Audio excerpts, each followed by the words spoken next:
जय माता दी। कैसे हैं आप लोग? ईश्वर कृपा से आप सब अच्छे होंगे। ईश्वर सब पे कृपा बनाए रखे, सबका कल्याण करें। आज हम बताने जा रहे हैं कि नवरात्र में हम कन्या पूजन किस प्रकार से करें कि जो माता रानी अति प्रसन्न हो हम पर। और उसके बारे में हम आपको जानकारी देने जा रहे हैं। तो हमें सबसे पहले क्या करना है कि जिस दिन भी, अगर अष्टमी पूजन तो बहुत ही विशेष माना जाता है कन्याओं के लिए, नहीं तो देवी पुराण में ये भी है, कालिका पुराण में वर्णन की नित्य एक कन्या का पूजन करें और उसको भोजन इत्यादि कराएं। तो अगर आप नित्य नहीं कर सकते हैं तो अष्टमी को या किसी भी एक दिन आप कन्याओं को आमंत्रित करें। और जितनी भी आप कन्याएं आमंत्रित करना चाहते हो, 3, 5, 7, जो भी आपको कन्याएं मिल जाए, उनको आप आमंत्रित करें। और आपको हम एक बात और बताना चाहेंगे कि कन्याएं जब आप आमंत्रित करें तो एक लंगूर भी आमंत्रित करें। लंगूर का मतलब एक छोटा बच्चा, जो लड़का हो, उसको भी आमंत्रित करना चाहिए। यह सभी लोग नहीं जानते हैं, ये हम आपको जानकारी विशेष रूप से देने जा रहे हैं, क्योंकि लंगूर का आमंत्रित करना बहुत जरूरी होता है। एक लंगूर अवश्य करना चाहिए। जैसे आपने मान लीजिए 5 कन्याएं कर ली आमंत्रित, तो एक लंगूर बैठा दीजिए उसको, उसको भी भोजन इत्यादि कराइए। जैसे आप कन्या का पूजन करेंगे उसी प्रकार से उसका भी पूजन करना चाहिए। और ये क्यों किया जाता है? जैसे आपने माता रानी की कथा तो सुनी होगी, वैष्णो माता की। तो उसमें हनुमान जी माता की रक्षा करने के लिए दरवाजे पे गए थे ना।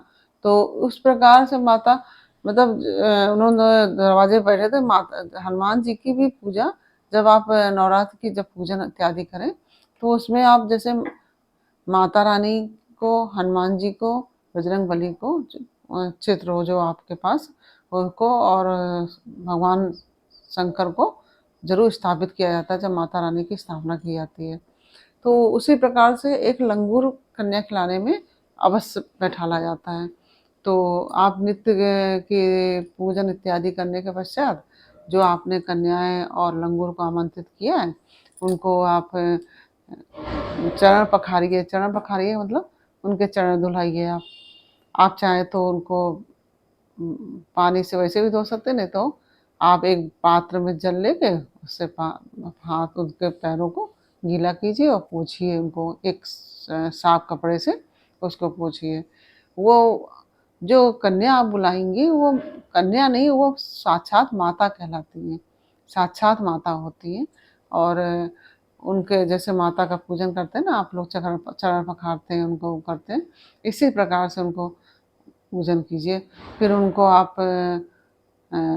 बालों में हल्का सा ऑयल तेल लगाइए। आप तेल कोई भी हो, ज़्यादा नहीं लगाना, हल्का सा।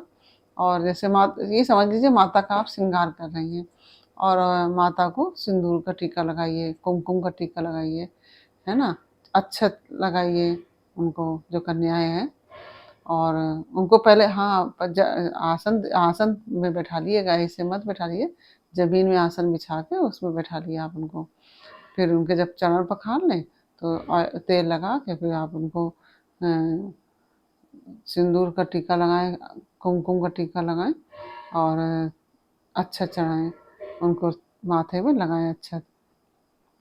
उसके पश्चात आप, अगर आप कर सकें तो उनको चुन्नी, माता रानी की जो चुन्नियाँ होती है ना छोटी छोटी, वो ले आइए, आप उनको उठाइए, है ना। एक एक चुन्नी दीजिए। अगर आपको पास पुष्प है तो एक एक पुष्प भी दे सकते हैं आप, जो भी पुष्प हो आपके पास, गुड़हल का हो या कोई भी और हो, तो आप पुष्प उन कन्याओं को एक एक पुष्प भी दे दीजिए। और फिर उनकी आरती उतार दीजिए, है ना। फिर उनको आप भोजन लगाइए। फिर भोजन आप उनके जो जो भी आपने बनाया है, खीर पूड़ी, दही जलेबी, या जो भी आप हलवा चना, जो भी आप, हलवा पूड़ी चना का भी भोग लगता है माता का।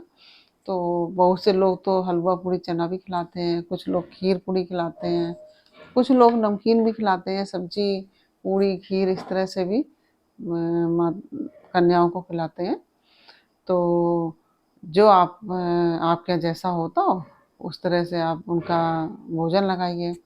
फिर उनको आप भोजन परोस दिए आपने, इसके पश्चात आप क्या करेंगे, एक पात्र अपने आंचल में लेके उसमें उन कन्याओं से थोड़ा थोड़ा आशीर्वाद स्वरूप थोड़ा थोड़ा जो आपने परोसा है उनसे लीजिए, और उन सबको जो उन्होंने कन्याओं ने दिया उनको आप अग्यारी में, अग्यारी मतलब जैसे कंडा वगैरह जो उपला वगैरह आप जला के उसमें आप समर्पित कर दीजिए। अगर आपके पास कंडे वगैरह नहीं है, उपले नहीं है, तो आप चाहे तो कपूर को भी जला के उसमें भी अर्पित कर सकते हैं। अगर आप वो भी नहीं कर सकते हैं तो कोई बात नहीं, आप गाय को अर्पित कर दीजिएगा वो, इस तरह से। और फिर आप उनको भरपेट भोजन कराइए, जो भी आप भोजन करा रहे हैं उनको, तो उनको खिलाइए। और जब वो भोजन कर लें तो आप जो उनको उपहार देना चाहते हैं तो वो उपहार उनको दीजिए, और